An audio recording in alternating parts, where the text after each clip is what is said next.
r/TIFU coworker criticized my parenting, so I exposed her secrets to HR. Maybe if you actually prioritized your daughter over your social life, she wouldn't be struggling so much in school. Sarah's voice cut through the Monday morning team meeting like a blade, and I felt every pair of eyes in the conference room turn toward me. My coffee cup froze halfway to my lips as her words registered. Around the oval table, my coworkers suddenly became very interested in their laptops and notepads. Excuse me? I managed, my voice steadier than I felt. Sarah leaned back in her chair with that familiar smug expression, her perfectly manicured fingers drumming against the table. I'm just saying, Emma. Maybe if you weren't out at wine bars every weekend posting Instagram stories, you'd have more time to help with homework. My face burned. For the record, that wine bar was a rare dinner out for my sister's birthday, the first time I'd left my house for anything non-work related in 3 months. And my 8-year-old daughter Lily was doing just fine in school, thank you very much. Sarah, that's completely inappropriate, I started. Is it? Because last week you left the Henderson client presentation early for some school thing, and now they're asking for revisions. Again. She shrugged as if she was just making casual conversation instead of attempting to humiliate me in front of our entire marketing team. Our manager, Dave, cleared his throat uncomfortably. Let's get back to the quarterly numbers, shall we? But Sarah wasn't done. She never was. I'm not trying to be mean, she continued, her tone dripping with false concern. I just think as working mothers, we need to be honest about our limitations. Some people can handle the demands of corporate life, and others. She let the sentence hang there like a poisonous cloud. The thing is, I've been busting my ass at this company for 4 years. I've never missed a deadline, my client satisfaction scores are consistently in the top 10%, and I brought in more new business than anyone else on our team. But apparently, none of that mattered because I had the audacity to attend my daughter's parent-teacher conference during work hours. You know what, Sarah? You're absolutely right, I said, forcing a smile that probably looked more like a grimace. Some people can handle corporate demands better than others. I spent the rest of the meeting mentally rehearsing all the things I should have said. How I could have pointed out that she takes hour-long lunches every day while I eat at my desk. How she somehow always manages to leave early on Fridays but never has a problem criticizing my schedule. How maybe, just maybe, being a decent human being was more important than whatever petty game she was playing. But I didn't say any of those things. I sat there, nodding at Dave's presentation about Q3 projections, while rage simmered in my chest like a slow-burning fire. This wasn't the first time Sarah had decided to make my personal life her business. Over the past 6 months, her comments had evolved from passive-aggressive observations to outright attacks on my parenting. She seemed to take particular pleasure in timing these remarks for maximum audience impact, team meetings, the break room when it was full of people, or conversations near the open office floor where everyone could hear. I'd tried everything. Talking to her directly, ignoring the comments, even attempting to kill her with kindness. Nothing worked. If anything, my restraint seemed to encourage her. As Dave droned on about conversion rates, I made a decision that would change everything. It was time to stop playing defense. That afternoon, I found myself doing something I'd never thought I'd stoop to, paying attention to Sarah's every move. It started innocently enough. I was grabbing coffee from the break room when I noticed her on what had to be her third personal phone call of the day. She was speaking in hushed tones, but I caught fragments about rescheduling the contractor and something about granite countertops. When she saw me, she immediately switched to a louder, more professional tone. Yes, I'll get those reports to you by end of day, she said into the phone, her eyes locked on mine with a challenging stare. I stirred my coffee slowly, pretending to be absorbed in the task while my mind raced. Reports? At 2 p.m. on a Monday? We'd just finished our team meeting where she'd assigned herself exactly 0 deliverables for the week. Back at my desk, I couldn't concentrate on the Morrison account proposal I was supposed to be writing. Instead, I found myself glancing over my cubicle wall towards Sarah's workspace every few minutes. She was scrolling through what looked like Pinterest, occasionally jotting notes in a notebook that definitely wasn't company issued. My phone buzzed with a text from my daughter's after-school program coordinator. Hi Emma. Just confirming pickup at 4:30 today for Lily's dentist appointment. Shit. I'd completely forgotten about the dentist appointment I'd scheduled 3 weeks ago. I quickly typed back, yes, see you at 4:30. Then I opened my calendar to see what I'd need to shuffle around. The irony wasn't lost on me. Here I was, the supposedly disorganized mother who couldn't handle corporate life, managing to juggle client work and parental responsibilities while Sarah spent her afternoon shopping for home renovation ideas. I was closing my laptop when I heard Dave's voice behind me. Leaving early again, Emma? I turned to find him standing there with that uncomfortable expression he'd worn during the morning meeting. Behind him, Sarah had materialized like a vulture sensing fresh roadkill. Lily has a dentist appointment, I explained, grabbing my purse. I'll finish the Morrison proposal tonight and have it to you first thing tomorrow. Right, of course, Dave nodded, but I could see the wheels turning in his head. Sarah's poison was working. Maybe we should consider redistributing some of your client load, Sarah chimed in helpfully. I mean, if you're having trouble managing everything, I'd be happy to take on the Morrison account. My hand tightened on my purse strap. The Morrison account was my biggest client, one I'd cultivated from a cold call into a 6-figure annual contract. Sarah had about as much business handling Morrison as I had performing brain surgery. That won't be necessary, I said through gritted teeth. I've got everything under control. If you say so, Sarah replied, her tone suggesting she very much doubted that. As I walked toward the elevator, I heard her voice floating across the office, poor thing. It's really hard when you're trying to do everything yourself. Something's got to give eventually, you know? Standing in the elevator, watching the floor numbers count down, I made another decision. Tonight, after Lily went to bed, after I finished the Morrison proposal, after I handled all the things Sarah seemed to think I couldn't manage, I was going to find out exactly what my sanctimonious coworker was hiding. Because everyone has secrets. Even perfect, judgmental Sarah. And I was going to find hers.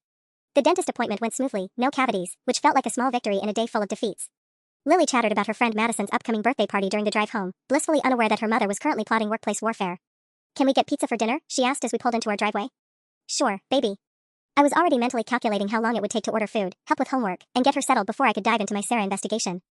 By 9 o'clock, Lily was asleep and I was camped out at my kitchen table with my laptop, a cup of coffee that had gone cold an hour ago, and a determination that surprised me with its intensity.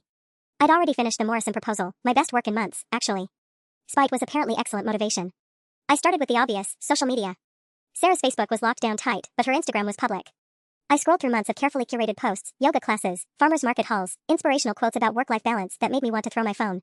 But then I found something interesting. 3 weeks ago, a photo of an elaborate home office setup with the caption, "Finally finished my dream workspace." #entrepreneur life, #side hustle, #blast. Side hustle? That was news to me. I kept scrolling and found more breadcrumbs. Photos of handmade jewelry with tags like #small business and #Etsy shop. A picture of her at what looked like a craft fair, standing behind a table full of accessories. The timestamp showed 10 a.m. on a Thursday I distinctly remembered her calling in sick with food poisoning. My heart started beating faster. This was something. I found her Etsy shop easily enough, Sarah Sparkle Studio. The About section made my jaw drop. Hi. I'm Sarah, a full-time entrepreneur passionate about creating unique, handcrafted jewelry. I dedicate 40+ hours a week to my craft. Full-time entrepreneur? 40 hours a week? I screenshotted everything. But the real jackpot came when I found her business Instagram account. Sarah had apparently never heard of privacy settings, because her entire operation was laid bare. Photos of her home studio, which I now realized was the office space she'd been designing during work hours. Pictures of shipping orders timestamped during business hours. And then, the smoking gun, a series of Instagram stories from last Tuesday showing her at a jewelry making workshop. Last Tuesday, when she told Dave she had a family emergency and worked from home. I was so absorbed in my digital detective work that I almost missed the soft ding of my phone. A text from my neighbor Carol, "Hey. Saw Sarah leaving your office building around 6:30 tonight. Didn't know you worked at the same place." I stared at the message, confused. Sarah had left before me, around 4:45, making some comment about how some of us could afford to leave at normal times. But Carol's text was timestamped 6:47 p.m. "You sure it was Sarah?" I typed back. "Blonde, about 5 feet 6 inches, always looks like she stepped out of a magazine?" Definitely her. She was carrying a big box. Looked like she was having trouble with it. A box. At 6:30 p.m. When the building should have been nearly empty. I felt like I was putting together a puzzle, and the picture emerging wasn't pretty. Sarah wasn't just running a side business, she was apparently using our office to do it. The late night visit, the home office supplies she'd been researching, the personal phone calls about contractors, she was probably stealing office supplies, maybe even using company resources for her jewelry business. But I needed proof. Real proof, not just suspicious Instagram posts and neighbor sightings. I glanced at my watch, 10:15 p.m. If Sarah was sneaking back into the office after hours, she might be careless about covering her tracks. Our building had security cameras in the hallways, and while I couldn't access those, I could certainly pay attention to her workspace tomorrow. The responsible part of me knew I should just focus on my own work and let Sarah's karma catch up with her eventually. But the part that was tired of being everyone's punching bag? That part was ready to fight back. The next morning, I arrived at the office 30 minutes early with a plan that felt both brilliant and completely insane. I'd spent most of the night oscillating between righteous anger and paralyzing doubt, but seeing Sarah's smug face as she waltzed in at exactly 9 a.m., carrying what looked suspiciously like a brand new laptop bag, solidified my resolve. "Morning, Emma," she chirped, loud enough for half the office to hear. "Hope you got that Morrison proposal finished. I know how challenging it can be to focus at home with distractions." The implication was clear, single mothers couldn't be trusted to work efficiently anywhere. I forced a smile and nodded, then watched as she settled into her cubicle. Within minutes, she was back on her phone, this time discussing wholesale pricing and bulk orders in what she probably thought was a subtle whisper. I pretended to review client files while actually documenting everything. At 9:47 a.m., she spent 12 minutes on a personal call about shipping logistics. At 10:23 a.m., she was browsing what looked like jewelry supply websites. By 10:45 a.m., she'd printed out at least 15 pages of what definitely weren't work documents, based on the way she quickly flipped them face down when Dave walked by. But then my carefully orchestrated surveillance hit its first snag. "Emma, do you have a minute?" Dave appeared at my cubicle with that same uncomfortable expression that was becoming his default around me. "Conference room 2? My stomach dropped. This couldn't be good. I followed him into the small meeting room, my mind racing through every possible scenario. Had Sarah complained about me? Had someone seen me taking screenshots yesterday? Was I about to be fired for perceived performance issues while the woman actually stealing from the company got promoted? "Listen," Dave began, closing the door behind us. "I wanted to talk to you about the Morrison account. Here it comes, I thought. Sarah gets my biggest client, and I get a lecture about work-life balance. Morrison called me this morning about your proposal," he continued, and I braced myself for impact. "They loved it. They want to expand the scope and increase the budget by 40%. I blinked, certain I'd misheard. "They, what?" "Best client feedback I've seen all year. They specifically requested that you remain the primary contact for the expanded project." Dave actually smiled. "Whatever you did differently this time, keep doing it." Relief flooded through me, followed immediately by vindication. All of Sarah's commentary about my inability to handle corporate demands, and I'd just landed the biggest account expansion of the quarter. While she was running her little jewelry empire from her desk. "There is one thing, though," Dave added, and my brief moment of triumph wavered. "I need you to train Sarah on the Morrison account protocols. You know, just as a backup. Company policy." My heart sank. A backup? Standard procedure for accounts this size. Nothing to worry about. But his tone suggested there was definitely something to worry about. Sarah volunteered to help with the workload, given your scheduling constraints. Scheduling constraints.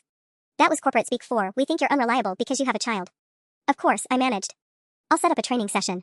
Walking back to my desk, I felt like I was trapped in some cosmic joke. I do my best work ever and get rewarded with having to hand over my trade secrets to the woman actively trying to sabotage me. Meanwhile, Sarah was literally stealing from the company and being praised for her helpfulness. But as I sat down and opened my laptop, I noticed something that made my pulse quicken. In my absence, Sarah had gotten careless. Her desk was scattered with printouts, and from my angle, I could clearly see shipping labels with her business name on them. More importantly, there was an invoice visible with our office supply company's letterhead. An invoice that showed a delivery address matching our office building. She wasn't just using company time for her business, she was having supplies delivered here. Probably storing inventory somewhere in the building too, which would explain the mysterious evening box Carol had seen. My phone buzzed with a text from Lily's school. Parent-teacher conference is next week. Please reply with your preferred time slot. I stared at the message, then at Sarah typing away at what was clearly a business email, then at the Morrison expansion contract Dave had left on my desk.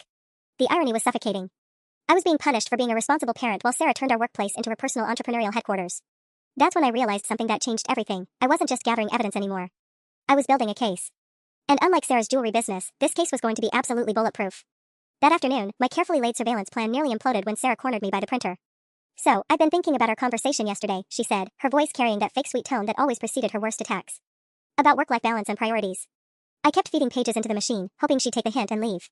No such luck. I talked to Dave about taking on more of your responsibilities. You know, to help ease the burden. She leaned against the wall, blocking my exit route. He mentioned the Morrison training. I'm really excited to learn from you. The way she said learn from you made it sound like she was doing me a favor by stealing my client. It's just training protocol, I replied, hitting the print button harder than necessary. Nothing exciting about it. Oh, I think there's a lot I can learn.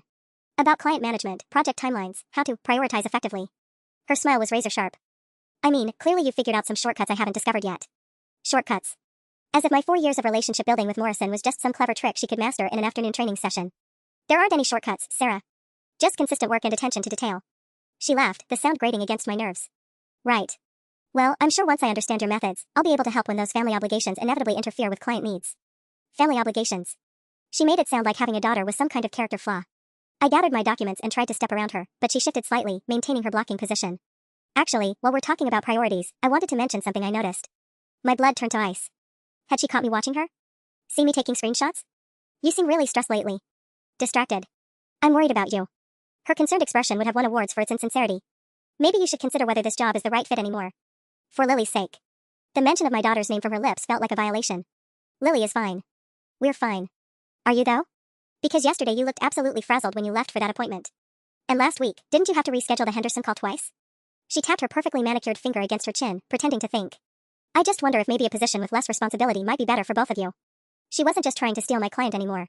She was building a narrative for my complete removal from any meaningful projects. Paint me as unreliable, overwhelmed, distracted by personal issues, and suddenly her helpful offer to take over my accounts looked like corporate mercy instead of opportunistic theft. I appreciate your concern, I said through clenched teeth, but my performance speaks for itself. Does it, though? Because performance isn't just about the work you do, it's about reliability, consistency, being present when the team needs you. She finally stepped aside, letting me pass. I hope you'll think about what I said. For everyone's benefit. Walking back to my desk, I felt like I'd just been given an ultimatum disguised as friendly advice. Shape up or ship out, with Sarah positioned as my inevitable replacement. But as I sat down and saw her business invoice still scattered across her desk, I felt my panic transform into something much more dangerous, cold, calculated fury. She wanted to play games about priorities and professional standards? Fine. Let's see how her own priorities held up under scrutiny. I opened a new document on my computer and began typing, documentation of policy violations, confidential. If Sarah thought she could systematically destroy my career while building her own empire on company time, she was about to learn a very expensive lesson about underestimating single mothers. We don't just juggle priorities. We excel at them. The Morrison training session with Sarah was scheduled for Thursday morning, which gave me 3 days to gather enough evidence to bury her. But Wednesday brought a complication I hadn't anticipated. Dave called me into his office with news that made my stomach drop. Corporate wants to restructure the marketing team, he said, shuffling papers on his desk nervously. They're looking at consolidating some positions, redistributing accounts based on efficiency metrics. Efficiency metrics. Corporate speak for, who can we fire without causing a lawsuit? What kind of restructuring? I asked, though I already suspected where this was heading. Nothing's decided yet, Dave said quickly. But they want detailed performance reviews for everyone by next week. Client retention, project completion rates, attendance records. He trailed off, and I could practically hear Sarah's voice whispering in his ear about my scheduling constraints. I see. My voice sounded surprisingly calm considering my career was apparently hanging by a thread. Is there anything specific I should focus on for the review? Dave looked uncomfortable. Just document everything. Show that you're committed to the role. That personal responsibilities won't impact your availability going forward. Personal responsibilities. They couldn't legally fire me for being a mother, but they could certainly create enough documentation to justify eliminating my position for performance issues. I walked back to my cubicle in a daze. Sarah was at her desk, typing furiously on what I now recognized as business correspondence, completely oblivious to the fact that her campaign against me had just accelerated my timeline dramatically. That evening, after Lily was asleep, I spread everything I'd gathered across my kitchen table like a detective working a murder case. Screenshots of her Etsy shop, photos of Instagram posts timestamped during work hours, the invoice I'd managed to photograph when she went to lunch. It was damning, but was it enough? I needed something bigger. Something undeniable. My breakthrough came from an unexpected source, our company's internal portal. I'd been documenting my own projects for the performance review when I noticed something odd in the shared resource logs. Sarah had been accessing the conference room booking system multiple times per week, always for client calls that never appeared on any team calendars. Conference rooms had phone lines with long-distance capabilities. Conference rooms where she could conduct business calls without anyone overhearing. I cross-referenced the booking times with her Instagram posts and found perfect correlation. Every client call coincided with photos of new orders or business updates. She wasn't just running her jewelry empire during work hours, she was using company resources to do it. But the real smoking gun came when I dug deeper into the office supply orders. Our department had access to a shared account, and tracking numbers were logged in the system. 3 orders in the past month had been delivered to our building but never distributed to the team. The items? Bubble mailers, shipping labels, and small storage containers.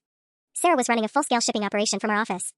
Thursday morning arrived with the training session looming and my evidence file complete. I barely slept, alternating between excitement about finally having ammunition and terror about what would happen if my plan backfired. Sarah arrived at the conference room early, armed with a notebook and that familiar predatory smile. "I'm so excited to learn everything about Morrison," she said, settling into her chair. "I've already been thinking about ways to improve the client relationship." Improve? As if my 6-figure success story needed her input. "Let's start with the basics," I began, opening the Morrison file. But as I launched into client history, I noticed Sarah wasn't really listening. She kept checking her phone, occasionally typing quick responses. 20 minutes into my presentation, her phone rang. "Oh, sorry," she said, glancing at the screen. "I need to take this. It's about my doctor's appointment." She stepped into the hallway, but the conference room walls were thin. I could hear fragments of her conversation. "Shipping delay, need to contact the supplier, can you handle the craft fair booth this weekend? Doctor's appointment." Right. When she returned, she had the audacity to ask me to repeat the last 15 minutes because she'd been distracted by medical concerns. That's when I realized something that made my blood run cold. Sarah genuinely believed she was untouchable. She thought her systematic campaign against me had been so successful that she could literally conduct business calls during mandatory training and no one would question it. She was right about one thing, someone was definitely getting fired after the performance reviews. But it wasn't going to be me. The Morrison training session ended with Sarah promising to revolutionize the client relationship, and me biting my tongue so hard I tasted blood. But as she waltzed back to her desk to resume what I now knew was her jewelry empire management, my phone rang with a call that made my heart stop. "Ms. Rodriguez? This is Principal Martinez from Lily's school. I'm afraid there's been an incident." The world tilted sideways. "What kind of incident? Is she hurt?" "She's fine physically, but there was an altercation during lunch. Another student made some unkind comments about working mothers, and Lily got quite upset. We need you to come in for a meeting." My hand started shaking. "What kind of comments?" "I'd prefer to discuss this in person. Can you be here within the hour?" I looked around the office. Dave was in back-to-back meetings, the Henderson presentation was due tomorrow, and I still had 3 client calls scheduled for the afternoon. But my 8-year-old daughter needed me. "I'll be right there." As I grabbed my purse, I caught Sarah watching me with undisguised satisfaction. She'd somehow positioned herself perfectly to overhear my phone conversation, and her expression told me she was already composing her next speech about my priorities. "Everything okay?" she asked with fake concern, loud enough for nearby coworkers to hear. "Family emergency," I replied tersely, not trusting myself to say more. "Oh no. Nothing serious, I hope?" Her voice carried that syrupy sweetness that made my skin crawl. "You've had so many of those lately." The implication hung in the air like poison gas. I saw Jennifer from accounting glance up, and Tom from sales pause his phone call to listen. Sarah was crafting her narrative in real time, painting me as the unreliable employee who abandoned work for every minor crisis. At Lily's school, the story was worse than I'd imagined. During lunch, Madison, whose mother worked part-time as a yoga instructor, had announced to their friend group that her mom said working mothers who dumped their kids in aftercare were selfish and didn't really love their children. Lily, my fierce, protective daughter, had thrown her sandwich at Madison and screamed that I worked hard to take care of us and Madison's mom was stupid. I need to be clear, Principal Martinez said carefully, that Lily's reaction was inappropriate. "We have a zero-tolerance policy for physical aggression." "Of course. I understand." I was mortified, but also heartbroken. My daughter was fighting battles I didn't even know existed. However, the principal continued, "We also need to address the underlying issue. There seems to be some tension among the parent community about different family structures and work arrangements." Different family structures. Single mother was apparently too direct a term for administrative comfort. By the time I got back to the office, it was nearly 3 p.m. Dave intercepted me before I reached my desk. "Emma, we need to talk." "Conference room 2. I followed him with dread pooling in my stomach. Through the glass walls, I could see Sarah at her desk, phone pressed to her ear, probably taking another urgent personal call about shipping delays or wholesale orders. "I got a call from Henderson Industries," Dave said, closing the door behind us. "They're concerned about delays in their presentation prep." Apparently, they expected a draft yesterday? My mind went blank. The Henderson presentation wasn't due until tomorrow. I had it clearly marked on my calendar. Tomorrow's deadline, right? I have it scheduled for end-of-day delivery. Dave's expression was uncomfortable. "Sarah mentioned you might be confused about the timeline. She said you seemed overwhelmed during the Morrison training and might have mixed up the dates." "Sarah?" "Of course. She offered to step in and handle Henderson, given your situation today." Dave gestured vaguely, as if my daughter's crisis was some kind of personal failing. "Maybe it would be good to have backup support while you're dealing with family issues." I felt the walls closing in. Every emergency, every moment of being human while working, was being weaponized against me. Meanwhile, Sarah was literally running a side business from her desk and being praised for her reliability. The Henderson presentation will be ready tomorrow as scheduled, I said firmly. There's no confusion about the timeline. Right. Well. Dave shuffled his papers awkwardly. Just remember that the performance reviews are coming up. Corporate is really focused on consistency right now. Walking back to my desk, I felt like I was drowning. But then I saw something that stopped me cold. Sarah's computer screen was visible from the hallway, and she was logged into her business banking account, reconciling payment receipts during work hours. That's when it hit me. I'd been thinking too small. This wasn't just about gathering evidence anymore. Sarah had escalated this into total warfare, trying to destroy my career and poison my relationship with my daughter's school community. Fine. If she wanted to play for keeps, I'd show her what a desperate single mother was actually capable of. Time to take the gloves off completely. That night, I did something I'd never done before. I called in sick when I wasn't actually ill. I think I'm coming down with something, I told Dave's voicemail at 6 a.m. Don't want to spread it around the office. I'll work from home on the Henderson presentation. What I was actually doing was dropping Lily off at school early and driving straight back to our office building. If Sarah was using our workplace as her personal distribution center, I needed to see the operation when she thought no one was watching. I parked across the street with a clear view of the employee entrance and waited. At 7:45 a.m., Sarah's white Honda pulled into the parking lot, 30 minutes before her usual arrival time. She popped her trunk and pulled out 2 large boxes, struggling slightly with the weight as she made her way to the building. My pulse quickened. This was it, the proof I needed. But as I sat there watching her disappear into the building, my phone rang with a number I didn't recognize. Emma Rodriguez? Speaking. This is Janet Morrison from Morrison Industries. I wanted to follow up on our expanded contract. My heart soared for exactly 3 seconds before she continued. I just got off the phone with someone named Sarah from your team. She mentioned there might be some changes to our account management? The blood drained from my face. Changes? She said you were transitioning to a reduced role due to personal circumstances, and she'd be taking over as primary contact. I have to say, I'm concerned. We specifically requested to continue working with you. Sarah had called my biggest client. Without authorization. Without telling me. Mrs. Morrison, there are no changes planned to your account management. I'm not sure why Sarah would suggest otherwise. Oh. Janet's voice carried confusion and a hint of irritation. Well, this is awkward. She seemed quite confident about the transition. Even mentioned setting up a meeting to discuss new strategic directions for our partnership. My hands were shaking as I gripped the phone. This wasn't just sabotage anymore, this was career assassination. I'll look into this immediately and call you back within the hour, I managed. Please do. We're not interested in working with someone new, and frankly, this kind of internal confusion doesn't inspire confidence. The line went dead, and I sat in my car staring at the office building where Sarah was probably setting up her shipping operation while simultaneously destroying everything I'd worked for. That's when I noticed something that made my situation infinitely worse, Dave's car pulling into the parking lot. At 8:15 a.m., he was arriving early too. I watched him walk into the building, then pulled out my phone to check my email. 3 new messages, all from the past 30 minutes. Sarah to Dave, CC to team talked to Morrison Industries this morning about account transition. They have some concerns but seem open to new leadership. Happy to take point on client management going forward. Dave to Sarah, please come see me when you get in. We need to discuss proper protocols for client communication. Dave to me, Emma, please call me when you get this. We need to clarify some things about Morrison Industries. I was being systematically dismantled, and I wasn't even in the building to defend myself. But then I looked up and saw something through the office building's ground floor windows that changed everything, Sarah wheeling a dolly loaded with boxes toward the storage room near the loading dock. She wasn't just running a business from our office, she was using our storage facilities as her personal warehouse. I grabbed my phone and started recording video just as she disappeared around the corner with her contraband merchandise. Game over, Sarah. I needed to get inside that building, but walking through the front door would blow my cover completely. Dave would see me, Sarah would know I was onto her, and I'd lose any advantage I had. But there was another way, the side entrance near the loading dock that employees used for deliveries and smoke breaks. My hands were still trembling from the Morrison call as I made my way around the building. The side door was propped open, a fire code violation that our facilities manager constantly complained about but never seemed to fix. I slipped inside and immediately heard voices echoing from the storage area. Just need to keep everything organized until the weekend craft fair, Sarah was saying. After that, I'll move the inventory to the new warehouse space. New warehouse space? How big was this operation? I crept closer, staying hidden behind a stack of office supply boxes. Through the gap, I could see Sarah talking to someone on her phone while systematically unpacking shipping materials and jewelry displays. No, I can't meet until after 5, she continued. I'm stuck at my day job until then. God, I can't wait until this business takes off enough to quit this place. My breath caught. She was planning to quit, but not before destroying my career and stealing my clients. The Morrison account alone will give us enough credibility to approach bigger corporate clients for custom orders, she said, carefully arranging necklaces in display boxes. Once I established that relationship, she was going to use Morrison as a stepping stone for her jewelry business. My 4 years of relationship building, my client's trust, my reputation, all of it was just raw material for her entrepreneurial ambitions. I pulled out my phone and started recording again, but that's when disaster struck. My phone chose that exact moment to chirp with a low battery warning. The sound echoed through the storage area like a gunshot. Sarah's conversation stopped mid-sentence. I'll call you back, she said quickly, then louder, hello? Is someone there? I pressed myself against the supply boxes, heart hammering so loudly I was sure she could hear it. Footsteps approached my hiding spot, and I realized with growing horror that I was trapped. The side door was 20 feet away, but I'd have to cross directly through her line of sight to reach it. Probably just the building settling, Sarah muttered, but I could hear her moving around, checking corners. Then my phone rang. Dave's name flashed on the screen, and there was no way to silence it without the sound carrying through the storage area. I watched in paralyzed terror as Sarah's footsteps quickened, heading directly toward my hiding spot. Emma? Sarah's voice was sharp with suspicion. What the hell are you doing here? I thought you were sick. I stepped out from behind the boxes, trying to look casual while my entire world crumbled around me. I came in to grab some files for the Henderson presentation. Didn't want to lose a whole day of work. Her eyes narrowed as she took in the scene, me hiding in a storage area, phone in hand, while she stood surrounded by enough jewelry inventory to stock a small boutique. Were you recording me? The question came out in a dangerous whisper. Recording what? I was just trying to find the Henderson files. But we both knew I was lying, and she knew that I knew exactly what I'd witnessed. Sarah's expression shifted from suspicion to something much worse, cold calculation.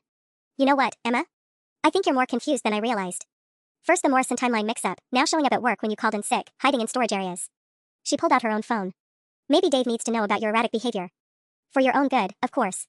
I watched her dial Dave's extension, and I knew that in about 30 seconds, my career would be over. Not because of anything I'd done wrong, but because I'd finally caught Sarah red-handed and she was about to spin it into evidence of my mental instability. Dave? It's Sarah. We had a situation. Dave? It's Sarah. We had a situation.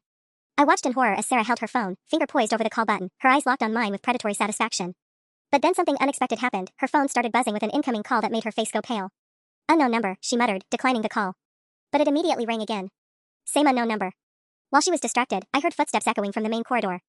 Heavy, purposeful footsteps that could only belong to one person, Marcus from building security. Sarah? Emma? What are you two doing back here?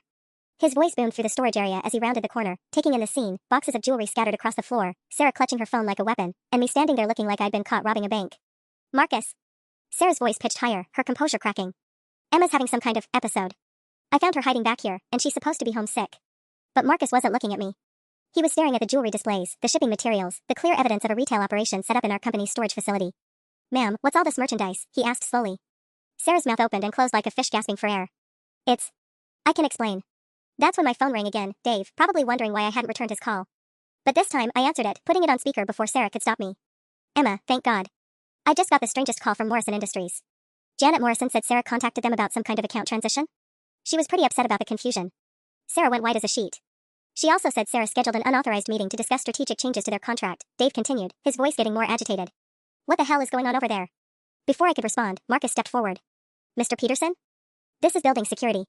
I think you need to come down to the storage area. We've got a situation that requires immediate attention. What kind of situation? Dave's voice crackled through the speaker. Marcus looked directly at Sarah. Appears we have unauthorized use of company facilities for personal business operations. The color drained completely from Sarah's face. Her phone buzzed again with that unknown number, and this time she answered it frantically. Hello?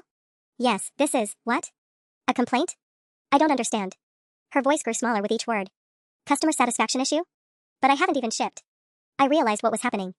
Her jewelry business was imploding in real time. Angry customers, shipping delays, quality complaints, all while she was standing in our company storage room surrounded by evidence of her theft. Sarah, Marcus said firmly, I'm going to need you to step away from the merchandise while we wait for management. This is just a misunderstanding, she protested, but her voice was shaking. Emma's been stalking me, trying to sabotage my work performance. She's obviously planted evidence or something. Even as the words came out of her mouth, we all knew how ridiculous they sounded. You can't plant 24 boxes of jewelry inventory and a fully operational shipping station. Dave's voice came through the phone again, I'm on my way down. Nobody moves until I get there. As we stood in tense silence, Sarah's phone rang once more. This time, the caller ID made her face crumble completely, Morrison Industries. Janet Morrison's voice was sharp when Sarah answered, Sarah, I just spoke with my assistant about your call this morning. Apparently, you also reached out to our purchasing department about custom jewelry solutions for corporate gifts? Using your association with our marketing account as a reference? The final piece clicked into place. Sarah hadn't just been stealing office supplies and using company facilities, she'd been leveraging our client relationships to build her own business.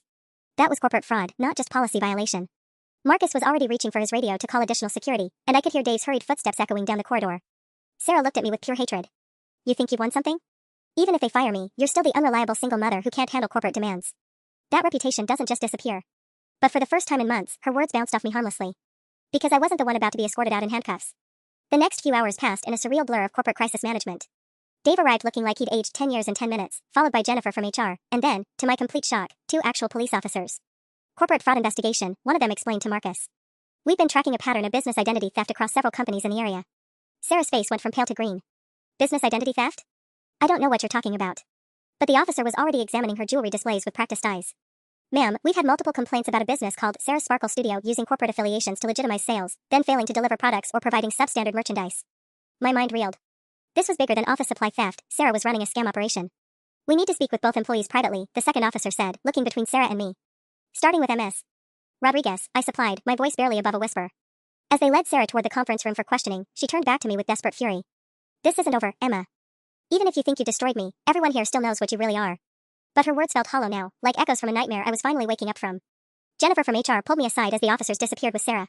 Emma, I need you to know that we've been conducting our own internal investigation for the past week. Someone anonymously reported suspicious activity, and we've been monitoring the situation. Anonymous report? I asked, confused. Building security noticed unusual after-hours access patterns. Cameras showed someone repeatedly entering the facility during off-hours, moving boxes. She paused, studying my face. We were actually wondering if you might have information about what's been happening. The irony hit me like a truck. While I'd been meticulously gathering evidence against Sarah, the company had already been investigating her. All my careful surveillance, my late-night detective work, my desperate attempts to build a case, they'd been completely unnecessary. There's something else, Jennifer continued. Dave mentioned there have been some workplace conflicts recently. Comments about work-life balance, professional reliability? My stomach nodded. Even with Sarah exposed as a fraud, her poison was still circulating through the office ecosystem. I want you to know that HR takes workplace harassment very seriously, especially when it targets protected characteristics like parental status. Jennifer's expression was carefully professional. If you've been subjected to inappropriate comments about your family responsibilities, we need to document that. Before I could respond, Dave appeared looking shell-shocked. Emma, can we talk? The Morrison situation. Actually, Jennifer interrupted, I think Emma should take the rest of the day off. Paid leave while we sort through this situation. Paid leave.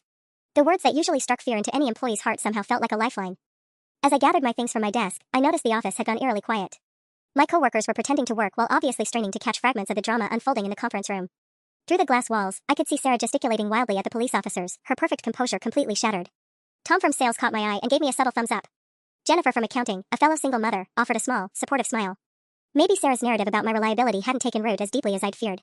But as I walked toward the elevator, my phone buzzed with a text from Lily's school. Can you come in early today? Lily seems upset and is asking for you.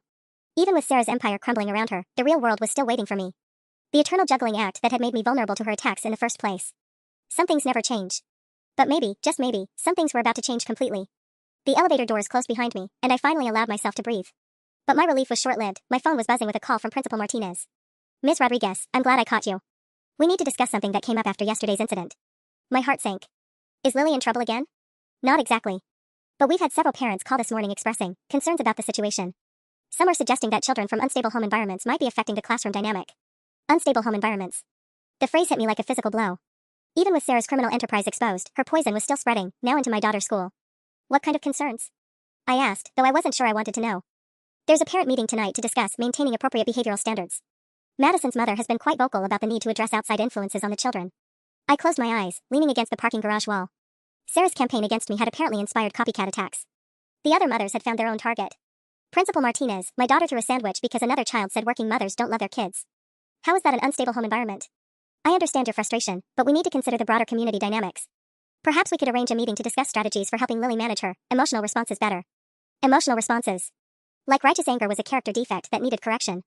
I was still processing this conversation when another call came through, Janet Morrison. Emma, I wanted to follow up on this morning's confusion. We decided to accelerate our contract expansion timeline given the irregularities we've experienced with your team communications. My pulse quickened. Accelerate how? We need the full strategic plan by tomorrow instead of next week. And frankly, after today's incident with your colleague, we want written confirmation that you'll remain the primary contact throughout the project duration. Tomorrow. A strategic plan that should take a week, due in 18 hours, while I was dealing with a criminal investigation, a parent meeting about my unstable home, and whatever corporate fallout was about to rain down from Sarah's arrest. Of course, I heard myself saying, I'll have everything ready. Good. Because between you and me, Emma, what happened today raised some red flags about your company's internal controls. We need to see that this was an isolated incident. The call ended just as my phone buzzed with a text from Dave. HR wants to meet with you first thing Monday. Bring documentation of all client interactions from the past 6 months. Documentation. As if I was under investigation too. Then another text, this one from my neighbor Carol, saw the police at your office building on the news. Everything okay? The news. Of course the media had picked up a corporate fraud story involving police arrests. By tomorrow, everyone in town would know about the scandal at my workplace. I sat in my car, staring at my phone, feeling like I was drowning in quicksand. Every victory seemed to create 3 new problems. Sarah was gone, but her narrative had taken on a life of its own, spreading through my professional network, my daughter's school, even the local news cycle. My phone rang again, an unknown number. Probably another angry jewelry customer looking for refunds. But when I answered, the voice was familiar. Emma? This is Tom from sales. Look, I probably shouldn't be calling, but I thought you should know. Jennifer from accounting found some interesting discrepancies in the departmental expense reports. What kind of discrepancies? The kind that might explain why your project budgets have been coming up short lately. Sarah's been reallocating funds that were supposed to support your client work. My blood turned to ice. She hadn't just been stealing office supplies and using company resources, she'd been sabotaging my actual project funding to make me look incompetent. Tom, how long has this been going on? Months. Maybe longer. Jennifer's still digging through the records. I hung up and stared at the office building where my career had just been systematically dismantled by someone who was now in police custody. The scope of Sarah's campaign was beyond anything I'd imagined. But tomorrow, I still had to deliver a miracle for Morrison Industries while somehow proving I wasn't part of whatever criminal enterprise had just been exposed. I spent the evening alternating between Lily's homework and my laptop, trying to craft the Morrison strategic plan while fielding increasingly frantic phone calls. First it was Jennifer from HR, asking me to come in Saturday morning for an informal discussion about the investigation. Then Dave, wondering if I had copies of Sarah's email communications with our clients. Then, most disturbingly, a reporter from a local business journal who'd somehow gotten my personal number. Ms. Rodriguez, I'm writing about the fraud investigation at Peterson Marketing. Can you comment on how long this criminal enterprise was operating under management's radar? Criminal enterprise. As if our entire company was some kind of money laundering operation instead of a mid-sized marketing firm with one rogue employee. No comment, I said, hanging up quickly. But the damage was already spreading. My phone lit up with LinkedIn notifications, colleagues from other companies viewing my profile, probably wondering if I was complicit in whatever they'd heard about on the news. 3 professional contacts had already sent messages asking if I was looking for new opportunities, which was corporate speak for, "Are you about to be unemployed?" By 10 p.m., I'd managed to outline the Morrison strategy, but my concentration kept fracturing. Every time I tried to focus on market analysis, my mind drifted to the parent meeting at Lily's school, or the HR investigation, or the growing certainty that my professional reputation was being destroyed by association. Then my laptop froze. Just completely locked up in the middle of saving my work, the screen frozen on a half-finished competitive analysis that represented 4 hours of research. I tried everything, force quit, restart, even the prayer-based technical support my sister always mocked me for. Nothing worked. The Morrison plan, due in less than 12 hours, had vanished into digital purgatory. I sat at my kitchen table at 10:47 p.m., staring at a blank screen, and felt something inside me crack. Not break, exactly, but develop a hairline fracture that threatened to split wide open if I applied any more pressure. My phone buzzed with another text from the school. Reminder, parent meeting tomorrow 7 p.m. to discuss classroom behavioral standards. Your attendance is strongly encouraged. Strongly encouraged. Educational speak for, show up or we'll assume you're admitting guilt. Then another message, this one from my sister, saw the news about your office. Want me to take Lily this weekend so you can deal with everything? Deal with everything. As if the systematic demolition of my career and reputation was just another item on my weekend to-do list, somewhere between grocery shopping and laundry. I was still staring at my dead laptop when my doorbell rang. At 11 p.m. on a Thursday night, unexpected visitors usually meant emergencies or disasters. I peered through the peephole and saw a figure I didn't immediately recognize, a middle-aged woman in a business suit, looking official and vaguely threatening. Ms. Rodriguez? I'm Detective Walsh with the Financial Crimes Unit. I know it's late, but we need to ask you some questions about your colleagues' activities. Detective Walsh. Not a casual follow-up interview, but a formal criminal investigation where I was apparently a person of interest. Do I need a lawyer? I asked through the door. That's your right, of course. But we're hoping you can help us understand the scope of Ms. Patterson's operation. The more we dig, the more complicated this gets. More complicated. Because somehow my situation wasn't sufficiently catastrophic already. I opened the door, and Detective Walsh stepped inside, her eyes immediately scanning my living room like she was cataloging potential evidence. Nice place, she said, though her tone suggested she was calculating whether a marketing coordinator's salary could legitimately afford it. This was really happening. I was being investigated for financial crimes while my daughter slept upstairs, blissfully unaware that her mother was about to become the subject of criminal proceedings that would be public record forever. Let's start with what you knew about Sarah Patterson's jewelry business, Detective Walsh said, pulling out a recording device. What I knew. As if my careful documentation of her crimes might actually be evidence of my participation in them. Detective Walsh's question started innocuously enough, but I could feel the interrogation shifting as she worked through her notes. You mentioned documenting Ms. Patterson's activities over several weeks, she said, studying my face carefully. That suggests a fairly sophisticated surveillance operation for someone who just happened to notice policy violations. My mouth went dry. I was gathering evidence of workplace misconduct. That's not illegal. No, but accessing company systems after hours, photographing confidential documents, recording conversations without consent. She let the implications hang in the air. Some of these activities could constitute corporate espionage if the motivation was financial gain. Financial gain? I was trying to protect my job, not steal anything. Ms. Patterson claims you were planning to steal her client contacts to start your own competing business. She says that's why you were so interested in her operations. Detective Walsh consulted her notes. She also mentioned that you had unusual knowledge of company financial systems, expense allocations, resource booking protocols. The room felt like it was closing in around me. Sarah was spinning my evidence gathering into a counter-narrative where I was the criminal mastermind. That's completely insane, I protested. I can prove she was stealing from the company. With evidence you gathered through questionable means, while lying about being sick, and hiding in restricted areas. Detective Walsh's tone remained neutral, but her words felt like hammer blows. From a legal standpoint, that evidence might not be admissible. And it raises questions about your own motives. My phone chose that moment to buzz with another text from Dave. Emma, Morrison Industries called.